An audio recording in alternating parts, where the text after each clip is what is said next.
Ultime pratiche per la messa in sicurezza del porto di Santa Margherita Ligure. Chiuse le procedure di gara, i lavori sul primo lotto partiranno a ottobre e proseguiranno per circa 6 mesi. La via della vera umiltà conduce a comunione con Dio. Il Papa all'Angelus ha condannato la corsa al primo posto, atteggiamento che rovina la fraternità e fa male alla comunità. Il pontefice è in ritardo di 25 minuti perché è rimasto bloccato in ascensore. Festeggiata a Nostra Signora della Guardia a Gattorna, il Vescovo ha chiesto alla comunità di ritrovare quella fede e quella carità che mossero i fedeli di allora a salire al Monte Figogna per chiedere la grazia a Maria. 6.000 visitatori per la 35esima edizione di Expo Fontanabuona a Tigulio. Nei 4 giorni di apertura, incontri, spettacoli e il meglio dell'artigianato locale, il Galle già al lavoro per l'edizione 2020. La Serie B, seconda vittoria 1-0 in trasferta sul campo della Cremonese per la Virtus Entella Chiavari. Biancocelesti primi in classifica insieme a Perugia e Salernitana. Venerdì al Comunale di Chiavari la Michele vuole contro il Genoa. Buonasera a tutti gentili telespettatori e benvenuti nei nostri studi. Prosegue l'iter del progetto di messa in sicurezza del porto a Santa Margherita Ligure. Dopo l'approvazione in giunta comunale del 7 agosto scorso, giovedì si è chiusa la procedura di gara. Il primo lotto dei lavori per il potenziamento della scogliera partirà nel mese di ottobre. Vediamo il servizio che abbiamo preparato. Non manca più molto all'inizio dei lavori di messa in sicurezza del porto di Santa Margherita Ligure. Chiusa la procedura di gara per l'assegnazione del primo lotto, gli uffici preposti stanno procedendo alla contrattualizzazione dei lavori, da effettuarsi entro settembre, per rispettare i tempi previsti dal Dipartimento Nazionale di Protezione Civile. Protezione Civile che, unitamente a Regione Liguria, fornisce i fondi per l'opera. Allora, parliamo di un primo intervento di circa 4 milioni e mezzo di opere a rinforzo della scogliera a protezione della diga, in modo che possa reggere un evento, una mareggiata come quello che si è abbattuto sulle nostre coste il 29 ottobre del 2018 e parliamo di circa 6 mesi di lavori. Dopo la contrattualizzazione l'obiettivo è quello di fare iniziare i lavori a ottobre di modo che possano terminare per l'inizio della prossima stagione turistica, per cui avrà una durata di circa 6 mesi. Durante i lavori del primo lotto, che riguardano, come abbiamo detto, la scogliera, il porto sarà utilizzabile in maniera normale oppure ci saranno delle limitazioni? Come funziona? L'idea, visto che l'intervento si svolgerà al di fuori della diga, cioè sulla scogliera, quindi all'esterno, di consentire l'utilizzabilità, la fruibilità del porto in sicurezza. Però questi sono aspetti che vedremo di valutare passo per passo con l'autorità marittima e la capitaneria. Il progetto completo di riqualificazione, presentato lo scorso marzo, prevede anche una seconda tranche di lavori, per un impegno economico totale di circa 15 milioni di euro. La restante parte dei lavori è stanziata sulle schede del 2020, schede di protezione civile 2020. Il progetto è stato già approvato dalla conferenza dei servizi nella sua completezza e quindi la divisione in 2 tranche dei lavori era stata pensata proprio per poter garantire, attraverso una contrattualizzazione tempestiva, l'impiego dei fondi su ciascuna annualità, per cui nel 2020 dovremo chiudere la seconda parte di intervento. Domani avverrà la consegna ufficiale delle chiavi dell'immobile Michele Castagneto alla ditta Coop Selios, aggiudicataria dell'appalto bandito da Asle 4 Chiavarese per la gestione della struttura che sorge nei pressi della stazione di Rapallo e che diventerà una struttura residenziale per anziani con patologia psichiatrica stabilizzata e anche un centro diurno. La palazzina, distribuita su 3 piani oltre il seminterrato, venne edificata nei primi decenni del secolo scorso con architettura dai caratteri tipologici di stile storicista. La nuova struttura sanitaria, fortemente voluta anche dal territorio, fornirà risposta a un bisogno specifico e consentirà il risanamento conservativo di un immobile storico. Partiranno nei prossimi giorni a Lavagna i lavori di pulizia e messa in sicurezza dei corsi d'acqua cittadini. Il Comune ha approvato il progetto relativo agli interventi per l'importo complessivo di 28.000 euro Ad aggiudicarsi l'appalto la ditta Via System di Chiavari. I corsi d'acqua interessati dalla polizia saranno in Rie Fravega, Rezza, Barrattina, Sant'Anna, Caccalosa, Selasca, Caccini, Cerreto, Santa Giulia, Paela, il torrente Barasse e i canali del parcheggio di Piazza Giovanni XXIII e di Via Lombardia. La via della vera umiltà conduce a comunione con Dio. Il Papa all'Angelus, riflettendo sul Vangelo di Luca, ha osservato come si assista quotidianamente a una corsa al primo posto per affermare una presunta superiorità. Un atteggiamento che, dice Francesco, rovina la fraternità e fa male alla comunità civile ed ecclesiale. Il Papa si era affacciato con un po' di ritardo in piazza San Pietro perché era rimasto bloccato in ascensore per 25 minuti. Il servizio del Vaticano. Prima di tutto devo scusarmi del ritardo, ma è stato un incidente. Sono rimasto chiuso nell'ascensore per 25 minuti. È stato un calo di tensione e si è fermato l'ascensore. Grazie a Dio sono venuti i vigili del fuoco, ringrazio tanto a loro e dopo 25 minuti di lavoro sono riuscito a farlo andare. Un applauso ai vigili del fuoco. È iniziato con un ringraziamento ai Vigili del Fuoco la recita dell'Angelus domenicale di Papa Francesco, rimasto bloccato nell'ascensore di Casa Santa Marta e affacciatosi alla finestra dello studio del Palazzo Apostolico Vaticano per la recita della preghiera mariana con 25 minuti di ritardo, una volta liberato appunto dai pompieri. Soffermatosi sul Vangelo della domenica, il pontefice ha rivolto lo sguardo all'atteggiamento di correre per guadagnarsi i primi posti, una corsa che fa male alla comunità, sia civile sia ecclesiale, perché rovina la fraternità, ha ammonito Francesco. Tutti conosciamo queste persone arrampicatori che sempre si arrampicano per andare su, fanno male alla fraternità, dannano la fraternità. Il Papa ha letto poi i nomi dei 13 nuovi cardinali che riceveranno la berretta rossa il 5 ottobre alla vigilia del Sinodo per l'Amazzonia.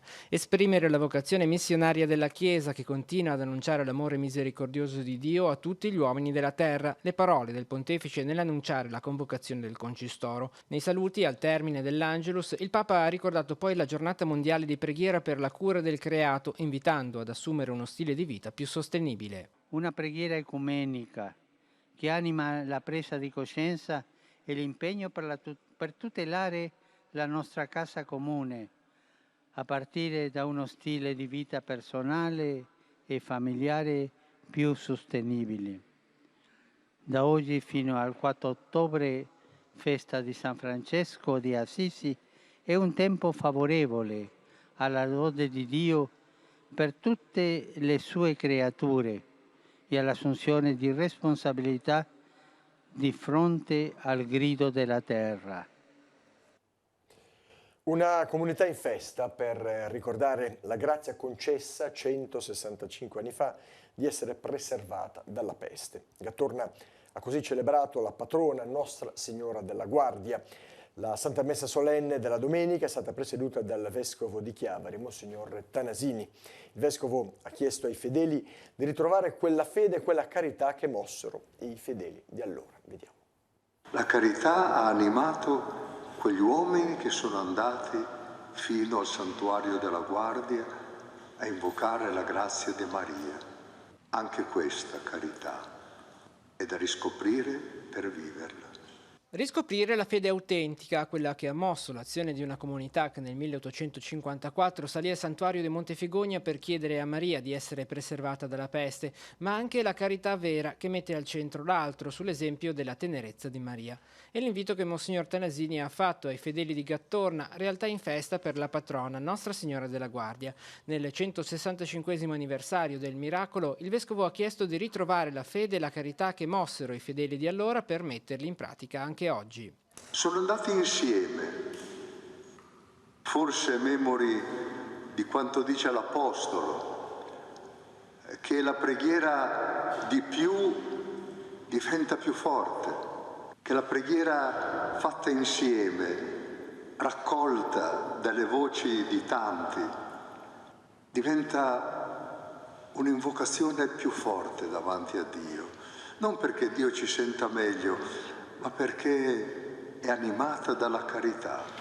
Una festa radicata nella comunità di Gattorna, quella in onore di Nostra Signora della Guardia, tanti fedeli delle parrocchie vicine che si uniscono ai diversi momenti di preghiera, un affidarsi all'esempio di Maria che è stato ribadito anche dal parroco. Quella fede che muove Maria ad andare alla cugina Elisabetta e muove Maria a seguire il proprio figlio fin sotto la croce, a stare con gli apostoli. Ecco, quella stessa fede possa muovere il nostro vivere e possa generare la carità che è la vita feconda di Dio nei nostri cuori. Mi pare queste siano state le indicazioni del Vescovo e ecco, spero soprattutto che sappiamo farle nostre, a cominciare da me, dal parroco e per tutta la nostra comunità parrocchiale. Passiamo ora alla cronaca. Nascondeva la droga in un autosilos in via Bontà a Chiavari, dietro lo specchietto e la targa di un'auto in disuso. Un 31enne genovese è stato arrestato dalla polizia di Chiavari per detenzione di stupefacenti ai fini di spaccio dopo essere stato scoperto per mezzo delle telecamere di sorveglianza presenti nel silos. L'uomo è stato trovato in possesso di 6 grammi di cocaina e non precisati quantitativi di eroina e di crack. Si è chiuso il sipario sulla 35esima edizione di Expo Fontanabuona Tigullio, in scena nel fine settimana negli spazi espositivi di Calvari a San Colombano Certenoli. Durante i 4 giorni di apertura si sono stimate circa 6.000 presenze. Soddisfatta la presidente del Galle genovese Alessandra Ferrara, che pensa già al prossimo anno. Vediamo. Devo dire che l'affluenza non è mancata.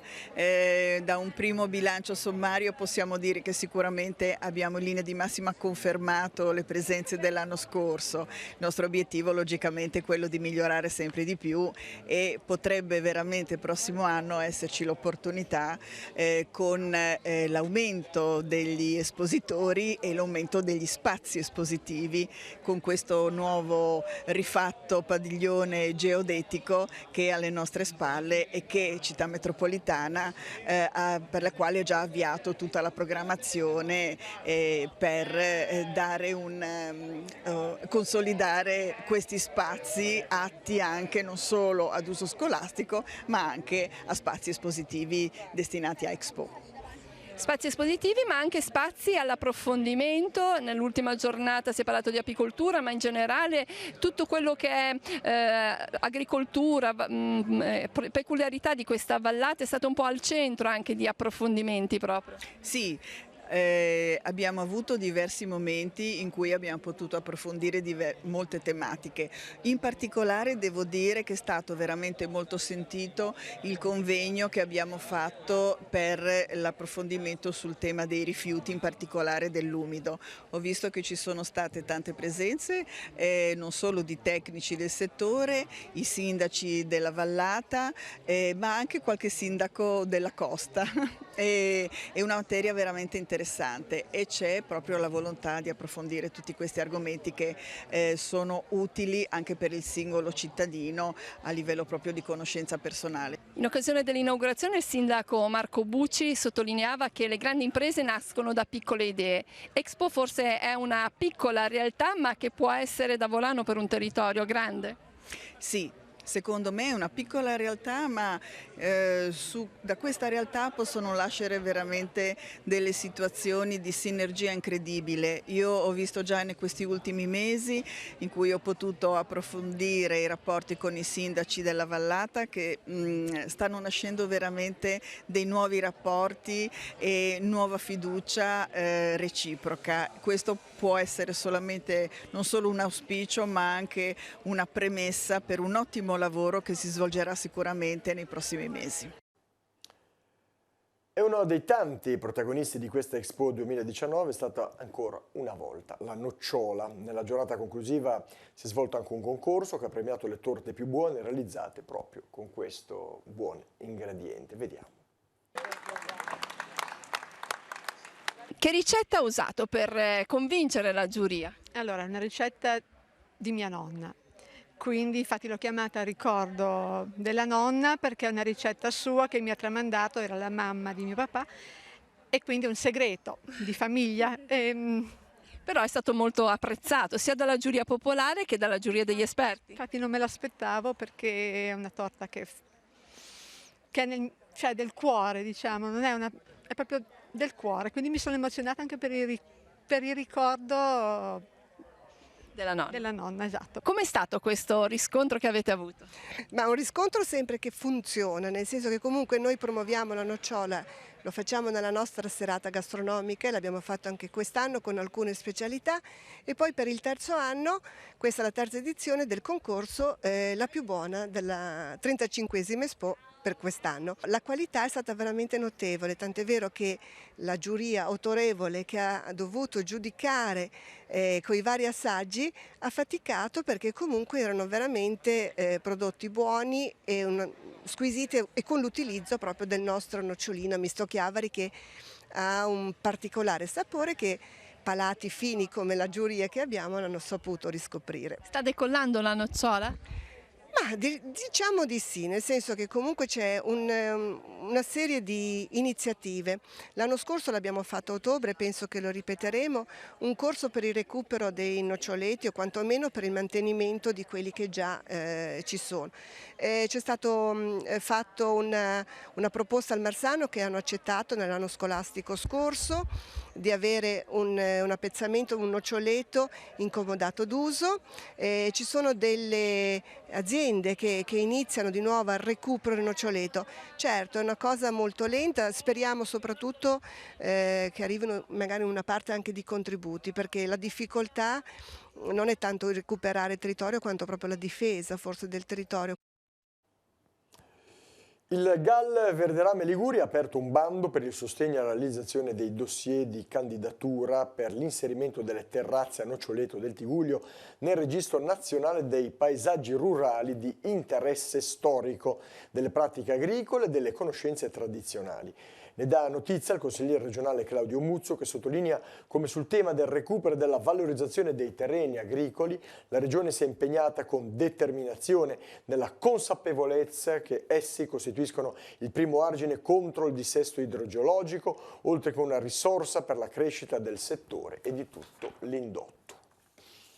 Il Dionisio Festival, la prima rassegna di teatro nata a Chiavari, ha vinto il premio Festival Mare 2019 nella categoria manifestazioni come uno dei migliori eventi per quanto riguarda la provincia di Genova. La cerimonia di premiazione dell'evento organizzato dal Comune di Sanremo con la stampa al secolo XIX si è svolta ieri sera in piazza San Siro a Sanremo. A ritirare il premio Davide Paganini, direttore artistico del festival, e Silvia Stanig, vice sindaco e assessore alla cultura, che ha commentato: associare il nome di Chiavari al valore della cultura in modo concreto credo sia davvero prestigioso. Vincere per il secondo anno consecutivo il premio è stato davvero una gioia a coronamento di tutto questo. L'amministrazione comunale di Chiavari incontra gli abitanti di San Pier di Canne per presentare il progetto di riqualificazione del quartiere. Appuntamento che sarà venerdì prossimo 6 settembre 17:30 in piazza Salvo d'Acquisto. Si parlerà del miglioramento della viabilità, degli interventi di messa in sicurezza e delle canalizzazioni delle acque bianche a monte del Rio Bona, dei nuovi parcheggi pubblici e del restyling di piazza Salvo d'Acquisto. Il sindaco e i consiglieri saranno a disposizione dei residenti e di tutta la cittadinanza per fornire informazioni e per recepire osservazioni e, perché no, suggerimenti. E ora, come di consueto, la scheda degli appuntamenti per la giornata di domani. Può partire la sigla.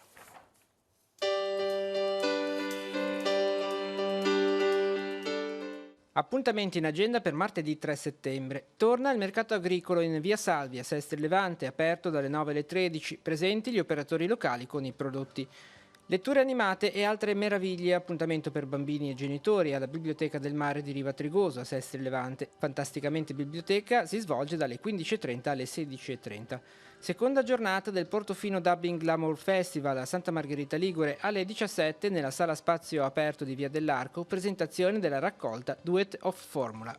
Concerto del Jazz and Saudade Experience in piazza Caprera a Santa Margherita Ligure, si inizia alle 21. Sempre alle 21 nella sede dell'Associazione La Torre di Levi, proiezione di fotografie di Mirna Brignole. Tema della serata sarà la città di Praga, con la collaborazione di Daniela Suvova. Visita guidata al centro storico di Moneglia a partire dalle 21. Il ritrovo davanti al comune. È previsto un itinerario a piedi lungo le vie del paese per una durata complessiva di circa 2 ore. Saranno presenti guide turistiche abilitate. Infine nella Basilica di Santa Maria di Nazareth a Seste Levante, Odo Tinteri terrà la conferenza La Madonna Regina di Genova e la Madonna con Bambino. Oggi si inizia alle 21:15. Seconda vittoria, questa volta in trasferta sul difficile campo della Cremonese per quanto riguarda la Virtus Entella Chiavari. Sabato sera i ragazzi di mister Boscaglia sono tornati in città con il risultato di 1-0 in tasca grazie al gol siglato al 23esimo minuto del primo tempo da parte di Schenetti. Biancocelesti primi in classifica nel campionato cadetto insieme a Perugia e Salernitana. Mister, una bella prova, si chiedeva coraggio, personalità alla squadra, componenti messe in campo per tutti i 90 minuti, un grande approccio fisicamente, soprattutto il primo tempo avete retto alla grande e anche nei momenti di difficoltà in contropiede avete avuto le occasioni migliori. Sì dai, era una partita difficile, lo sapevamo, contro una squadra forte. Abbiamo fatto un primo tempo ottimo, secondo me dovevamo chiudere già il primo tempo, secondo me con qualche gol di vantaggio in più, perché abbiamo avuto occasione, abbiamo preso una traversa, abbiamo sprecato qualcosa, ma devo dire la verità, la squadra mi è piaciuta molto. Nel secondo tempo loro si sono alzati tantissimo, ci hanno pressato tanto, ma noi abbiamo ribattuto colpo su colpo e ci siamo abbassati di proposito per avere campo dietro. Appunto in questo campo dietro abbiamo trovato 3-4 situazioni per poter raddoppiare. E quindi bene, dai, l'abbiamo affrontato la partita a viso aperto con una grandissima squadra, quindi questo va benissimo. Lanciato un messaggio importante, a mio avviso soprattutto a voi stessi, ovvero quello di poter veramente dare fastidio a qualsiasi compagine. Oggi c'era un impatto emotivo anche forte in uno stadio vero che ha spinto tutta la partita, da questo punto di vista Entella ha retto molto bene. Sì, dai, quello che io chiedo alla squadra è quella di avere coraggio e venire a giocare tutte le partite per vincerle. Naturalmente non si possono vincere tutte, dobbiamo capire quando le partite non si possono vincere, non si devono perdere. Però per fare questo ci vuole coraggio, ci vuole grande personalità, ma senza cadere nella presunzione, perché se poi diventiamo presuntuosi avremo dei problemi. Dobbiamo essere umili e consapevoli della nostra forza. Dopo il primo successo in campionato si aspettavano anche e soprattutto le tue parate. Questa sera direi che sei stato grande protagonista blindando il risultato diverse volte.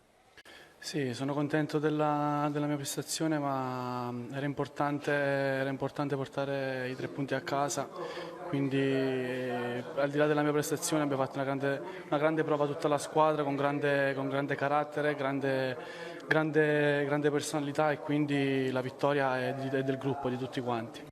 E intanto è iniziata proprio quest'oggi all'Entella Point di Corso Colombo la prima fase di prelazione per gli abbonati biancocelesti che vorranno assistere all'amichevole tra Entella e Genoa, in programma venerdì prossimo 6 settembre allo Stadio Comunale di Chiavari con fischio d'inizio alle ore 20.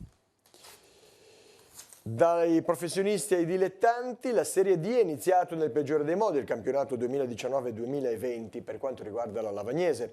Il Ghivizzano Borgo a Mozzano passa a Riboli 2-0 sfruttando 2 palle inattive e condanna la giovane squadra di Gianni Nucera alla sconfitta casalinga nella sua 18ª stagione consecutiva in Serie D, che coincide anche con il centenario del club bianconero. Questa era l'ultima notizia per quanto riguarda il giornale. La prossima edizione, come sempre, è per domani alle ore 12:45 con Tigullio Oggi. Vi ringrazio per essere stati con noi, vi auguro una buona serata con i programmi della nostra rete. Arrivederci.